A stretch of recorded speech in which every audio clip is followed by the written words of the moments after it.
Dan satu-satunya sekarang ini bakal calon presiden Republik Indonesia yang teguh, yang nyata, yang gemblang, yang dengan penuh komitmen menyatakan pembawa perubahan adalah hanya Anies Baswedan. Yang lainnya bagaimana?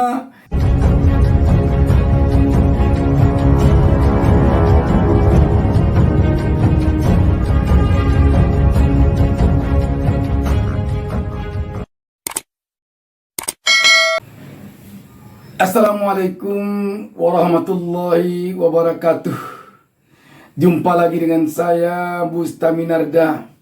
Sahabat BN, ada satu pertanyaan yang sekarang ini terasa menggelinding di tengah-tengah publik di negara Republik Indonesia yang kita cintai ini. Pertanyaannya, mengapa sekarang ini tampak semakin tidak terbendung dukungan rakyat kepada Anies Baswedan, sedangkan di sana sini tampak upaya untuk menghambat Anies Baswedan dengan berbagai cara untuk maju sebagai calon presiden Republik Indonesia pada Pilpres 2024 mendatang ini. Salah satu contoh kecil saja yang dapat kita lihat baru-baru ini, hambatan kepada Anies Baswedan adalah dicabutnya izin tempat senam pagi bersama Anies Baswedan bersama rakyat, terutama kader PKS di Bekasi. Ini salah satu contoh kecil. Kita dapat melihat waktu itu, walaupun izin untuk memakai stadion yang ada di Bekasi itu dicabut dengan sangat tiba-tiba dan dengan sepihak oleh PLT Wali Kota Bekasi, namun terlihat rakyat semakin berjubel datang. Puluhan ribu rakyat Bekasi datang menghadiri acara yang dihadiri oleh Anies Baswedan itu. Tidak itu saja, gelombang dukungan kepada Anies Baswedan juga tampak pada setiap kedatangan Anies Baswedan ke berbagai daerah di seluruh Indonesia. Di mana saja. Apa dampak dari hasil survei yang menempatkan Anies hanya pada urutan nomor 3 selama ini? Di tengah-tengah publik sekarang ini sulit membedakan mana lembaga survei yang benar-benar objektif, netral, dan mana lembaga survei yang melakukan survei berdasarkan pesanan atau berdasarkan bayaran, atau mereka melakukan survei karena mereka adalah tim sukses pihak-pihak tertentu. Tampaknya semakin berpendar berbagai upaya untuk menghambat majunya Anies dari berbagai pihak, semakin tinggi gelombang dukungan rakyat kepada Anies Baswedan. Kembali kepada apa yang kita katakan di awal pembicaraan kita tadi. Kenapa ini sampai terjadi? Apa penyebabnya ini? Sahabat BN, kalau kita perhatikan, penyebab dari ini adalah kekecewaan rakyat terhadap susahnya rakyat untuk mendapatkan perubahan dari hasil pemilu 2024 mendatang ini. Sekarang ini rakyat tampaknya merasa sulit sekali bagi mereka untuk mendapatkan perubahan dari hasil pemilu 2024 mendatang ini. Apa dikatakan sulit sekali rakyat mendapatkan perubahan itu? Karena Sejak jauh-jauh hari kita melihat Presiden Joko Widodo telah menghimbau agar tetap ada keberlanjutan dari kepemimpinan yang sekarang. Bahkan tidak itu saja, Jokowi juga malah beberapa waktu lalu sempat heboh karena dia mengatakan dia akan tetap tidak netral dan akan tetap cawe-cawe terhadap pemilu 2024 ini. Ini tak lain adalah menampakkan bahwa Presiden Joko Widodo sangat berkeinginan agar yang menjadi presiden mendatang ini adalah orang yang diinginkannya, orang yang akan melanjutkan kepemimpinannya, orang yang akan meneruskan rezim sekarang. Padahal ada malah survei dari luar negeri yang mengatakan 81% rakyat Indonesia ingin perubahan. Dan satu-satunya sekarang ini bakal calon presiden Republik Indonesia yang teguh, yang nyata, yang gemblang, yang dengan penuh komitmen menyatakan pembawa perubahan adalah hanya Anies Baswedan. Yang lainnya bagaimana?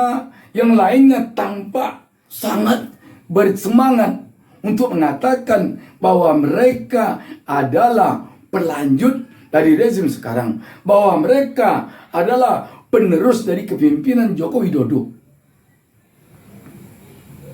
Itulah tampaknya yang menyebabkan Anies Baswedan ini semakin tidak terbendung dukungannya dari rakyat sekarang ini. Semakin sering muncul hasil survei yang menempatkan Anies pada urutan nomor kunci dari 3 baca pres yang muncul sekarang, semakin keras, semakin besar gelombang rakyat mendukung Anies. Semakin banyak jegal-jegal kepada Anies selama ini, semakin tinggi gelombang dukungan rakyat kepada Anies. Semakin muncul tekanan dan hambatan kepada acara-acara yang akan dihadiri oleh Anies Baswedan di berbagai daerah, semakin besar gelombang dukungan rakyat kepada Anies Baswedan. Dan sekali lagi, tak lain tampaknya ini adalah karena rakyat sekarang ini hanya satu-satunya bergantung kepada Anies Baswedan untuk bisa ada perubahan dari hasil pemilu 2024 mendatang ini.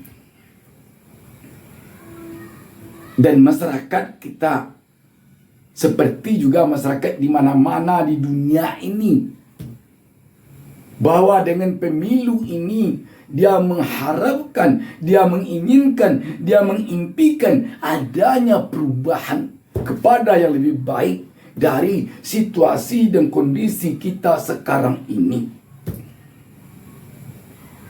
Di mana ada manusia, ada rakyat sekarang ini yang tidak menginginkan adanya perubahan.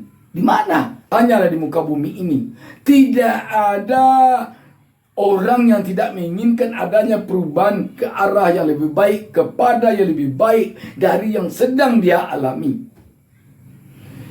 Kalau yang sedang dia alami adalah jelek, adalah yang tidak dia inginkan, dia ingin berubah kepada yang baik yang dia inginkan.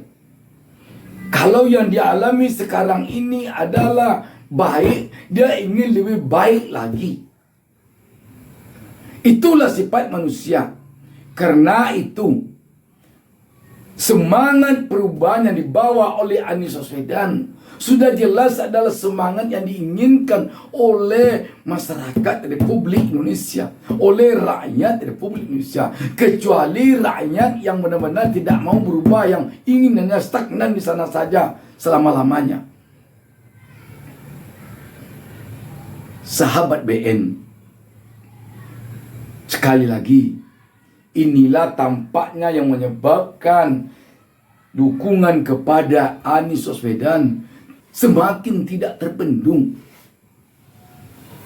Apapun isu yang dikemukakan, dikatakan Anies hanya nomor 3. Tidak apa-apa kata Anies. Tetapi yang jadi pertanyaan, kalau benar-benar Anies ini pada urutan nomor pincit, nomor kunci, kenapa upaya jegal-menjegal begitu keras kepada Anies? Kenapa upaya menghambat acara-acara Anies di berbagai daerah begitu tampak serius sekali? Sebelum kejadian di Bekasi ini, kita menyaksikan dulu kalau Anies pergi ke suatu daerah, terpampang di sana spanduk-spanduk tolak Anies, tolak Anies, tolak Anies. Bahkan ada yang melakukan demo. Ada yang 13 orang demonya. Yang penting tolak Anies. Maksudnya ini tentu agar Anies tidak datang ke sana. Tetapi apa yang terjadi? Semakin banyak spanduk menolak Anies, semakin tidak terbendung masa datang menemui Anies, menunggu Anies. Bahkan Anies baru turun dari pesawat saja, itu sudah berjibun rakyat menunggunya di bandara. Bayangkan, sahabat BN, kalau kita perhatikan syarat-syarat seorang pemimpin, memang pada Anies ini yang paling terlengkap sekarang ini kalau kita perhatikan untuk memimpin suatu bangsa sebesar Indonesia ini. Contoh, seorang pemimpin harus energik. Karena itu dia harus masih muda. Anies masih muda. Anies sangat energik. Seorang pemimpin dia harus dekat dengan agamanya. Anies pemimpin yang taat beragama. Seorang pemimpin harus mempunyai wawasan yang luas. Anies punya wawasan yang luas yang diakui oleh Indonesia sendiri dan juga diakui oleh bangsa-bangsa besar, bangsa-bangsa maju lainnya di dunia. A man considered in the running to become Indonesia's next president is former governor of Jakarta, Anies Baswedan, and it's a delight to welcome him into the studio. Thank you very much for coming in. Thank you for inviting, Beverly. Lovely to meet you. Now, tell me, you've met with the Foreign Minister, Penny Wong, and also the RBA Governor, Philip Lowe. I think every Australian wants to meet with him at the moment with these rising interest rates. It is a sign that our government is taking you very seriously and your potential presidential bid. What was important about you? What did you feel was important about coming here and meeting with someone like Penny Wong, someone like Philip Lowe? Yes, indeed. I'm delighted with the invite from the Australian government to visit. And we both were neighbors, and we'll always be neighbor. And we had worked closely on many issues. And the invite here gave me an opportunity to reconnect with many friends, academia, people in government, as well as business communities, for exchange of views. We share similar challenges in the region. Give us an idea of what are those challenges in your mind. For example, we are experiencing challenge in the environmental issues. Climate change is definitely an issue that we have to tackle together. And then about growth and prosperity in the region. And then also balance in terms of stability in the region. So many of that. And it's always good to hear a perspective of our neighbors. And seorang pemimpin itu harus tokoh dan takah. Ketokohan Anies, dia memang seorang aktivis. Ketokohan Anies, dia memang seorang intelektual yang punya pendidikan doktor. Seorang pemimpin, ketokohannya harus dia telah teruji dari rekam jejaknya sebelum dia memimpin yang lebih besar, yang lebih luas skopnya. Anies berhasil memimpin DKI Jakarta selama 5 tahun.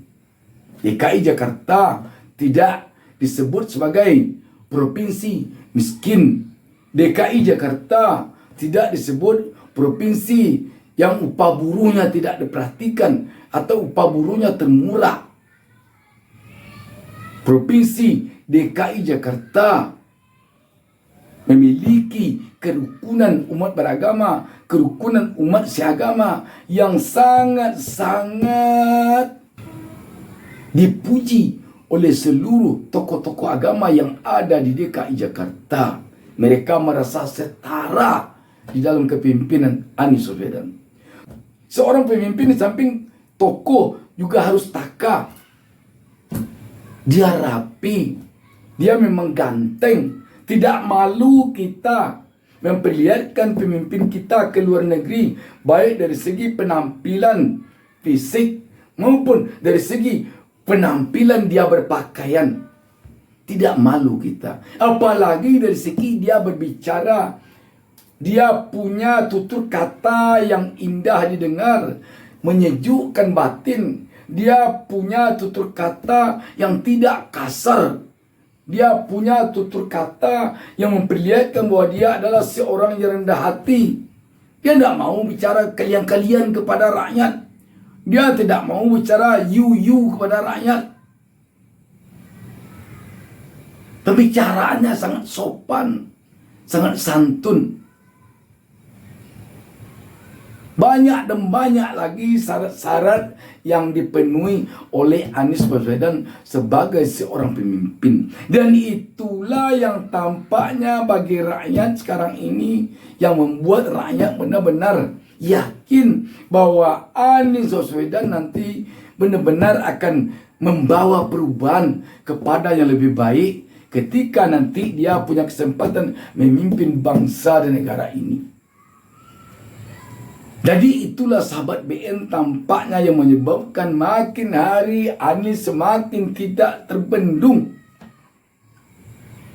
dukungan rakyat kepadanya. Tidak dapat kita pungkiri bahwa rakyat sekarang ini haus dengan perubahan kepada yang lebih baik. Utang kita yang menggunung harus berubah nanti kepada negara yang tidak lagi menjadi negara pengutang.